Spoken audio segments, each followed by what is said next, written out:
past, fatal heart impact, past painful scars. In fact, I blast tasteful bars and pass. I back up my actions, fact, don't ask, grab reactions, jacked, attack with every word, then act with class as they hear me snap. I got nothing to lose, cause I fought and felt the bruise. Now I'm not the one confused, call the shots and they produce. I ain't lost, I'm finally loose, pick a new silver excuse. I need the views to boost me to a new abuse of being used. Everybody wants a piece now, y'all can rest in peace now. You're dead to me, so peace out. Remember you're discreet now, get ready for defeat now. Alrighty, hello everybody. This is Kiru's show here, and now, whenever we last left off with this series, we had Izuku Midoriya, and well, quite a bit of things have happened for him. Izuku Midoriya at the age of 19. A young boy aspiring to go to college, and trying to lead a normal life after a fucked up childhood. He's discovered he is the horseman of war. He is beginning to awaken to the powers he has been born with. Now, Izuku Midoriya talked with Momo Yaoyorozu, the horseman of famine, since he's discovered his body's physically increasing in muscle. Along with that, he is beginning to get a little bit taller. It's not noticeable at first. The muscle is what gets your eye, not the increase in height. And you do actually have Momo who's going through her own physical changes as well. Now, Midoriya, yeah. He is a force of nature. Somewhere in his mind, however, there is still a human part to himself. In each one of the horsemen, that part still remains. At the very core, in their soul, they are horsemen. However, physically, mentally, they are still humans. And this is holding them back. Now, Midoriya, he has just unleashed a massive riot that killed a lot of people.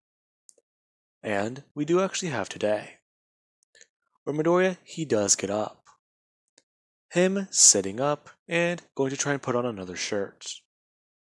Finding that this one is small again, as he just simply tears it off and does go to put on his leather jacket. Now, Midoriya, he already did plan for this. This one, a size too small. He grabs the bigger one he bought, and it fits. Him just simply wondering, is this ever going to stop? Because if he has to keep buying brand new clothes, yeah, he's gonna get really pissed off. Sure, he got all that money from the mugger, but he'd rather not spend it like this. Now, Midoriya would then put on a pair of jeans, as he does go to walk out of his room. As we do actually have Bakugo, who's leaning over the couch, and Mitsuki, who's watching the news with a look of horror on her face. As Midoriya, he does walk up and stand next to Bakugo. Bakugo turning, because for one split second he felt complete and utter fear, as he does just see Midoriya. Now, Midoriya, he does stand roughly about, let's say, 6'3" and about 240 pounds in muscle. Now, this is quite interesting. Bakugo, he does just look at Midoriya before looking back at the TV. And Midoriya does ask what's going on. As on the news, it's showing a bunch of sea life. Whales, dolphins, sharks, and simple fish. Along with eels, anywhere you can think of, any fish you can think of. One of them is currently lying on the beach. Hundreds of them are, if not thousands. all along the coast of every single place on the planet, sea life is dying, and it's affecting the ocean. Whenever the camera pans out, you can see that the water levels, they've dropped a lot. There's at least 200 feet out from where they should be. A person standing on the new coastline, they would not be able to stand, let alone swim with how far out they would be. They'd probably drown. And then there's one thing that Midori does think. So, it's starting sooner than later. Now, Midoriya, he's wondering about all of that. And he does find it all to be quite strange. Now, he does simply just talk about how he is going to head out. Before he does turn and go to walk away. Mitsuki actually going to shoot a look at him to tell him that he needs to stay inside. With all the rioting and all the, well, weird things going on, it might just be the end of the world. Now, Midoriya, he would hear that. Him slightly turning his head and somewhat throwing it back laughing. As Mitsuki does see a red glow in Midoriya's eye. Now, Midoriya, he does just laugh it off as he does continue walking, telling Mitsuki that she's just overreacting, in a somewhat sarcastic tone, before he does leave. Now, Midoriya, yeah, he's wondering about all of it. Everything he's ever wondered, everything he's ever tried to make sense of in his life, he's finally beginning to understand. However, Midoriya just walking down the street and thinking about it. He wonders why it all happened. He wonders how she found out about him. Now, Midoriya, he does walk into a hospital today, as he does make his way through the area. People trying to tell him to either stop or he's not allowed here. As Midoriya, he does simply just either knock them out of the way or use his ability to mimic human emotion, or control it. Midoriya sending people into uncontrollable fits of rage towards one another, and even making them fight one another just to simply get by. As Midoriya, whenever one man does bring up a simple, well, spoon to stab his friend's eye out, Midoriya just grabbed his set of keys off of his waist. As the man, yeah, there was a lot of blood. And then he proceeded to stand over his friend, his coworker, and bring the spoon up and down, over and over. Midoriya is simply just watching that and almost having a smile brought to his face. As he does flash back to millennia ago, when humans would just simply use rocks against one another or their fist for combat. Truly it was a wondrous time, when combat was so hands-on, primitive, effective, bloody, and messy. Just the way he loves it. Now, Midoriya, he does go to bring up his hand, and using a set of keys, he does open the door. As he does so, he does walk in and then close it behind him. As he simply grabs the doorknob and heats it up, before melting it. Now, Midoriya, he would then turn back around, as there's somebody in the center of the room who is in a straitjacket, and they're rocking uncontrollably back and forth, as they're whispering something under their breath. Now, Midoriya, yeah, his heart is pounding, and he's just trying to think about it all. He feels like he's witnessing death, and he knows it. He feels like he's watching warfare change once again. the same way it changed in a certain place over 270 years ago. He's watching the world leave behind the primitive nature and go for modern, more advanced ways of death. As he walks over, bends down and brings his hand up onto his mother's shoulder. Mom? The moment he does say that and make contact, Inko, she just flips. Her throwing herself away and upwards into the air. As she does land hard and look directly at Midoriya. And Midoriya does watch her as, using her feet, she does try to scurry away from him. Before she finally does sit in a corner. And she tries to hide her face. As she tells Midoriya to leave. He's the devil. He's a demon. He's, well, going to destroy the world. Her screaming that over and over and over again at him. As Midoriya does just stand there with a blank look on his face. His jeans, his shoes, and the jacket. Now, Midoriya, he does just stare at his mother. As he does sit down himself on the floor. And tell her that she's right. What? What are you talking about? You're right. I am a monster. You should have killed me that day.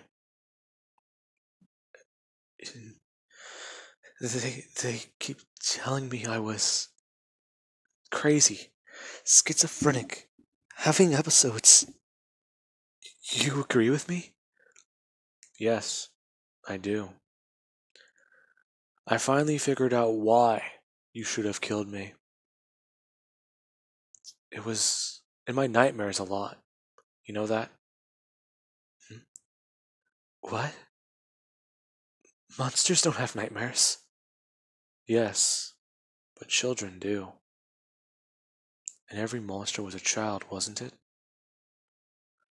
From a raging beast to a tiny puppy. You have to start somewhere.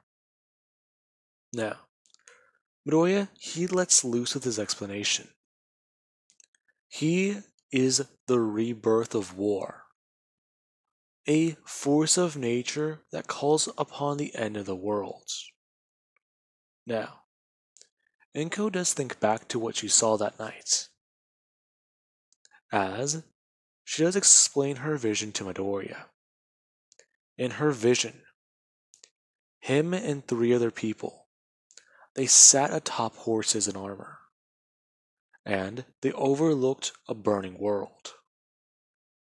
Now, Midoriya, he does begin to scoot closer and closer. Midoriya actually moving forwards about, let's just say, a foot. As Inko, she does try to move further and further into the wall. Midoriya telling her that he wants to know what this was.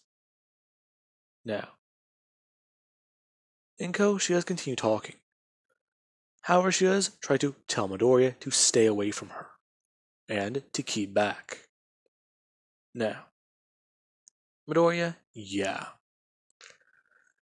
He doesn't play by her rules. Midoriya trying to inform her that he's trying to stop this. Stop it? You can't. You just said you can't. Mother, listen. Everything you've done, your sins, they can't be forgiven. You made your choices. And, well, I don't blame you. I came here to let you know. I came here to tell you that you're not crazy. Now, Midoriya, he actually does move forwards to go to stand on his legs. As he does walk forwards towards his mother. And Inko, she does try to fight back. Her trying to flail her arms and elbow Midoriya as much as possible. since she can't really claw him with her fingers. Now, Midoriya, he does grab the straitjacket, and he does pull her up onto her feet as he does pull her into a hug. Now, Inko, she's quite alarmed. She doesn't even really know what to say. The hulking behemoth directly in front of her, the one who just picked her up with ease, is her son. And, well, so many years of fear. So many times she's heard it. So many times where that dream repeats. So many, you're just crazy, you're just crazy. You're a lunatic who tried to murder her own son. You killed your husband. And for what? This strange delusion? Everything she's ever heard. It just breaks her. Inko just starts to cry and sob uncontrollably into her son's arm. As Midoriya, he does bring his hands up, and he holds his mother close, telling her that it's all going to be alright now, and that it's all over. All of her suffering, all these ideas that she's crazy, all these twisted dreams she's been having. Now, Midoriya, he does begin to hold her a little bit tighter. And he does tell her that it's all going to be okay because he's here now. And Inko, she has actually noticed the amount of strength Midoriya did put into his grip, as she tries to tell him that he's smothering her. And you do have Midoriya who actually does look down and smile. Before Inko, she does actually look up at him, with tears in her eyes, asking how they're going to before an inferno erupts around Midoriya. And he activated his quirk. The room above him and everyone to his side, they all exploded, as all that's left standing there is Midoriya, and the remains of his clothing, along with the ashes that were once his mother. Now, Midoriya, he does let them blow away in the wind, as he says goodbye. Now, Midoriya, he does then go to leave. People trying to stop him as he does just simply just wave his hand. And they go from trying to attack him to each other.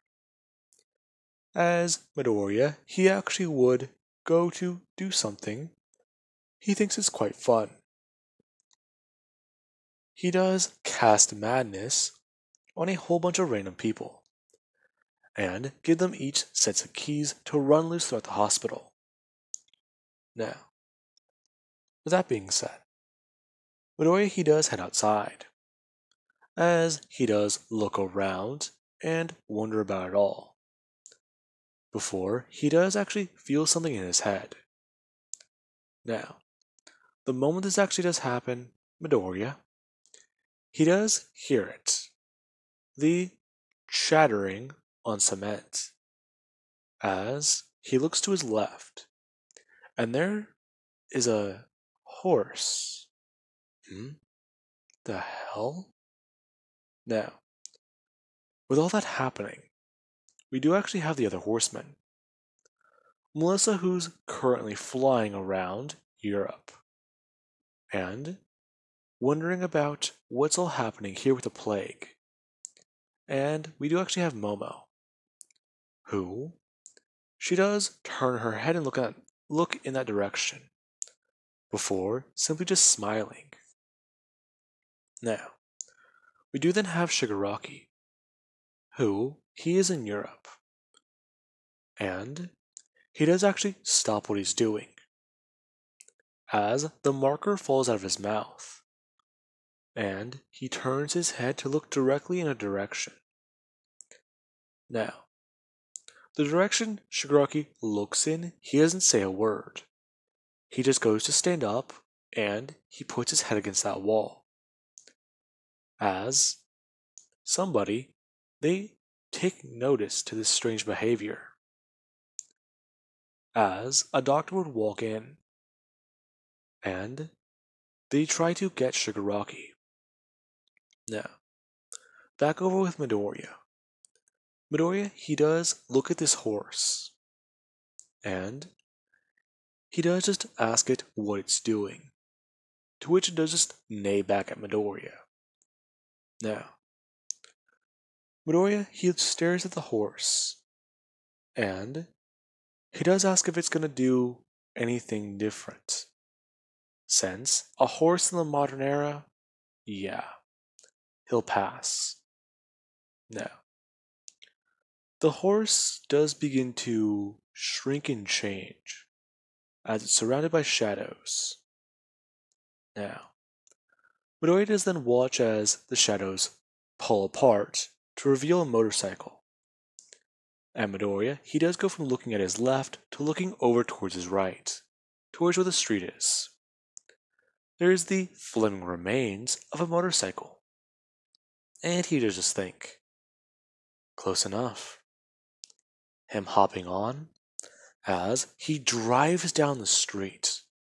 Chaos ensuing as heroes try desperately to restore order. Now then, with that being said, I do hope you guys enjoyed. And have an amazing night. I'll catch you guys in the next part.